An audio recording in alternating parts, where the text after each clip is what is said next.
The only problem with a bye week is you're got to anticipate going through a battle like this with Northwestern because you know you're going to get one. You know that they're extremely talented, which they are. They've got proven veterans. They've got proven winners. They not only have a great system with a great coach, but they have a lot of talented guys that make that system very good. And I'm glad we had the preparation time for it. And at the same time, I'm glad we were able to get some guys healthy like Verdell. But tonight was about somehow us finding a way to get our 20th win. It was something we started talking about after the Illinois game, that we wanted to be able to do that at home. We wanted to be able to do that the next time out, because we've been through so much with the losses and the record losses in the past couple of years, and we wanted to get that 20th win. It's not something that you look at and say, okay, that automatically gives you anything. I don't think anybody looks at it like that, but it was a good benchmark for us. And I'm glad the way that we earned it tonight was some really key defensive stops. And they're a very good team. We knew they were going to change defenses. We needed to change defenses. There was a lot of different strategies inside of the game with the lineups they played and the way we wanted to come back and play. And, again, for us to get the stops we did defensively at the key times that we got them was really, really important, because they are a high-powered offensive team. And I thought our guys did a really good job of figuring out where the shots were, even on times that they didn't go in. But we wanted to play through Cody. We wanted to play through Christian. We were bound and determined to get the ball inside, whether it was in the post or in the short corners against the zone. And probably passed up some threes, probably weren't as aggressive looking for threes, and maybe that hurt our three-point percentage. But the bottom line was that we wanted to get the ball inside tonight, and we wanted to get to the foul line, because they're not a team that commits a lot of fouls. So it was a lot of different things inside of the game. It fits the whole bill of 20 different wins, 20 different ways for us.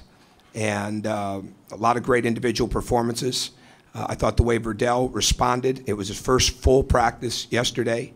And I thought he responded in a really good way, especially in the second half. As impressive as his scoring was, the 8 deflections for us were even more impressive, because he did really good things defensively in a really tightly contested game. So we can talk about other individuals and things like that, but it's gratifying to get a win like this in a season like this, to get it at home and to get it the way that we did. Tom, you've already touched on this, but what is the significance of 20 for you in Cruise? Well, I think it's more internal than there's a lot of teams that are going to get 20 wins, and it doesn't guarantee you anything. We know that, but I think the fact that we've had to live through the 20-plus losses the last couple of years, and you know, we owned them. I mean, we owned them. There's no doubt about that, and it was brought up many, many times.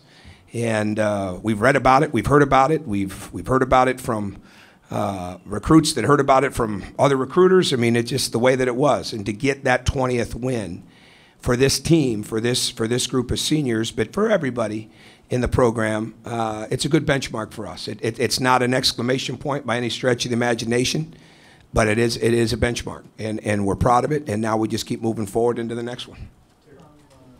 Start defensively.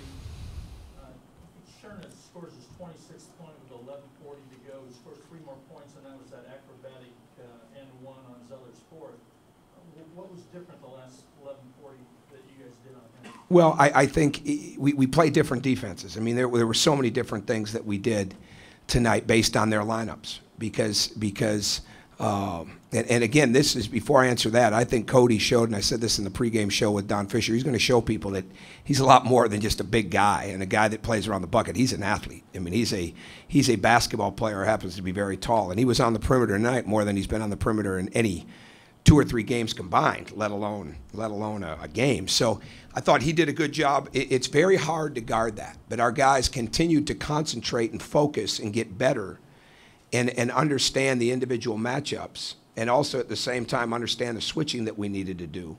And I think it was effective. I think the biggest key for us, Sherna's outstanding, Drew Crawford's outstanding, Dave Sobolewski's been very, very good when they win.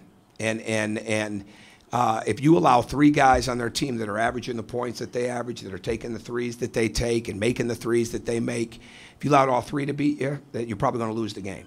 But I think the job we did on Sobolewski was equally as important as the job we did at the end of the game on John Sherna. On the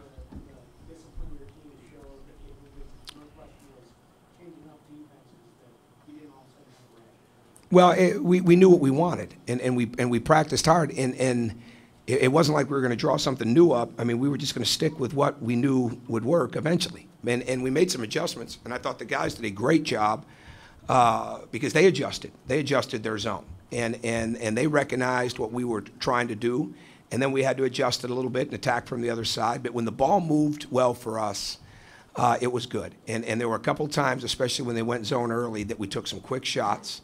We only had 2 turnovers at half, which was tremendous. But we wanted to attack out of the corners. We didn't want to shoot out of the corners.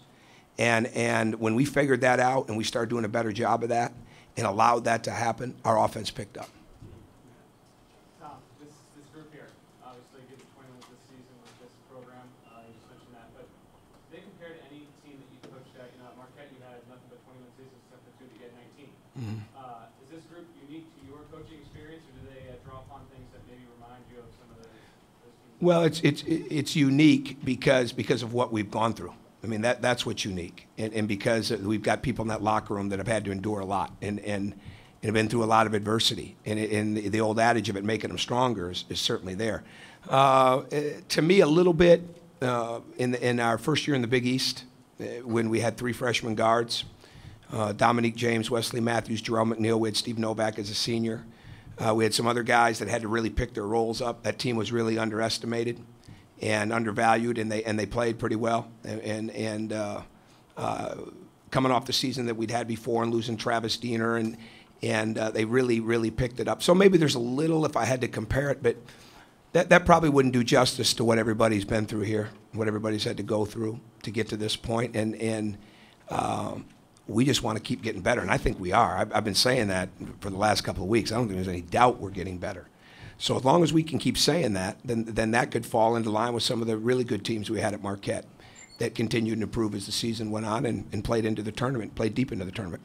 When they did go to that zone to skip part of getting close, how important was it to get some transition by the skip to turn them over a few times? That was big. The deflections were good both halves. And to get 46 deflections in this game against a team that's so low turnover and has the assist turnover ratio that they have, that's a big story in this game for us, you know, when we look back at it.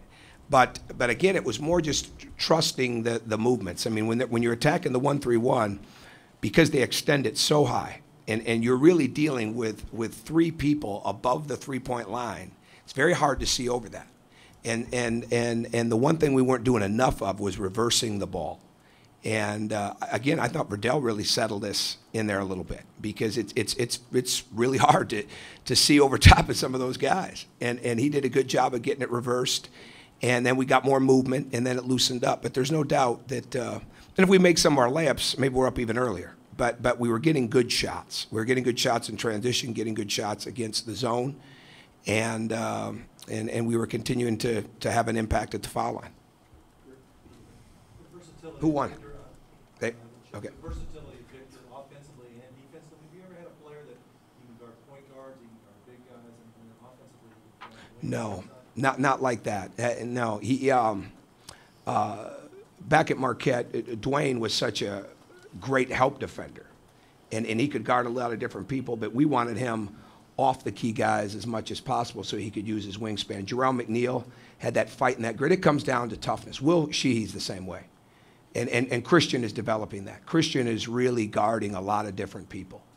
And when we made mistakes tonight, going under screens, giving them the middle, not switching when we're supposed to switch, and there were a lot of different things going on in this game, which is really hard to focus on in the heat of battle. But they did a really good job of that.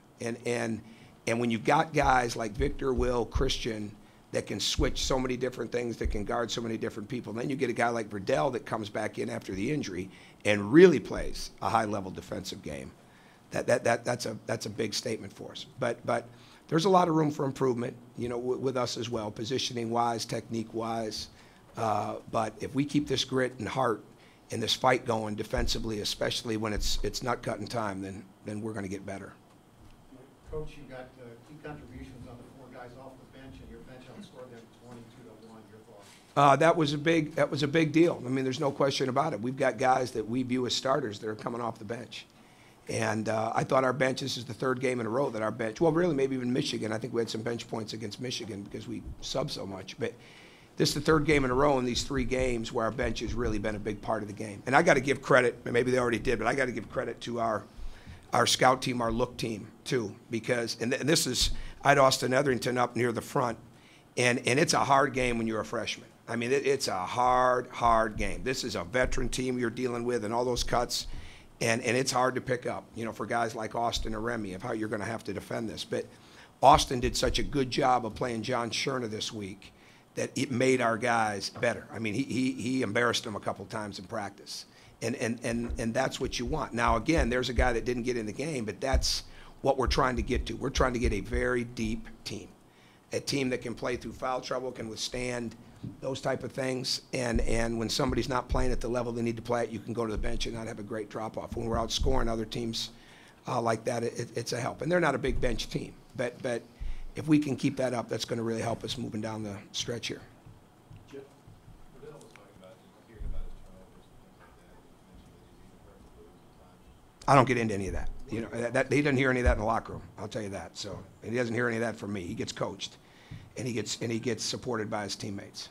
So. What are your thoughts about the way he came back and played, especially those last 4 minutes? I did, for a guy that has not practiced much, and has not been able to go up and down until yesterday, I thought it was really good. See, I didn't take him out of the game because he missed a 3. I took him out of the game in the first half because we needed somebody in there. We were going to have to stretch. We wanted to stretch them out a little bit more because they were really sagging off that side. And I didn't have a problem with the missed 3. We just wanted to get somebody else in the game that could stretch the defense more.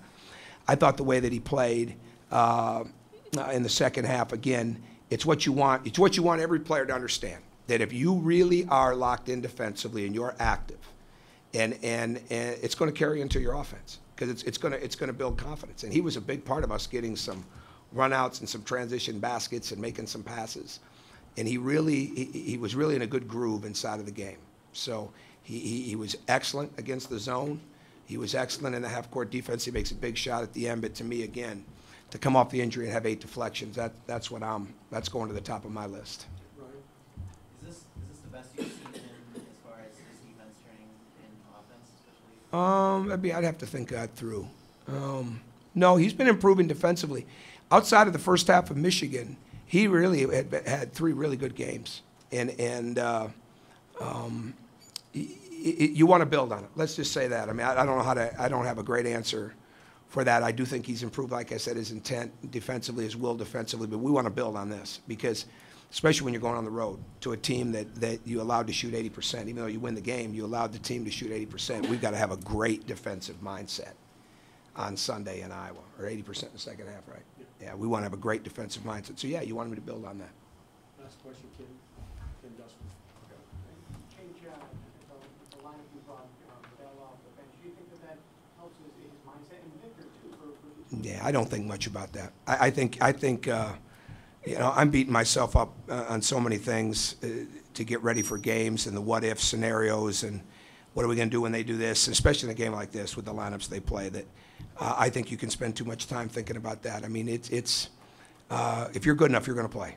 And if you're locked in defensively and you move the ball, you're going to play. And especially as a veteran. I mean, I'd like to find a way to get Austin. I'm disappointed that we didn't play Remy, and it was my choice. But it was a veteran-led game because of the way that they play and because of the nuances of how they play. And you're dealing with the system and the talent. You know, it's not like you're just dealing with one or the other. You got both at a high level. So I'm not spending a lot of time thinking about how somebody's going to react to coming off the bench. Or I'm just trying to find the best combinations inside of the game. With Riddell seemed like he looked pretty tentative in the first half. Was there a point where you thought, maybe he's not ready yet, basically? He was not ready? No, not really. Not really. I was trying to watch his wind a little bit, but in a game like this, you just the one thing I made a mistake. I played Christian too long in the first half, and he didn't get a second win quite as quick. That's why I took him out early in the second half to let him get a little bit of rest. So, you know, I'm very conscious of playing guys too much, you know, in too long of stretches, you know, when there's not a lot of timeouts. But no, that never really crossed my mind. When we subbed him, it was really just because I wanted to get another stretch guy in there, and that they would have to extend on because we wanted to get the ball into the middle of the short corner against the zone. So, not really. Go ahead, Terry. Yes, sir.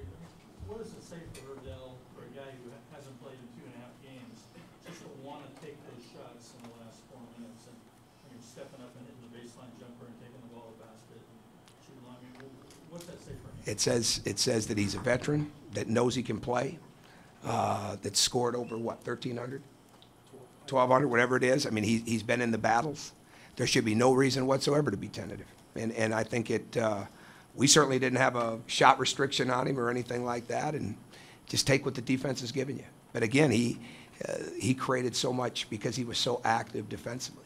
And we don't win the game if those guys are not at a much higher level defensively defending their actions. And because we were trying to do a lot of different things. But they had great perseverance. And again, it's a night where Jordan didn't score a point. So, I mean, it has to happen, from different guys on offense, but they really wanted to play defense at a high level, and I thought they took the game plan they got more deflections than I thought they'd get against them. And Verdell's 8 was a big part of that. All right, thank you.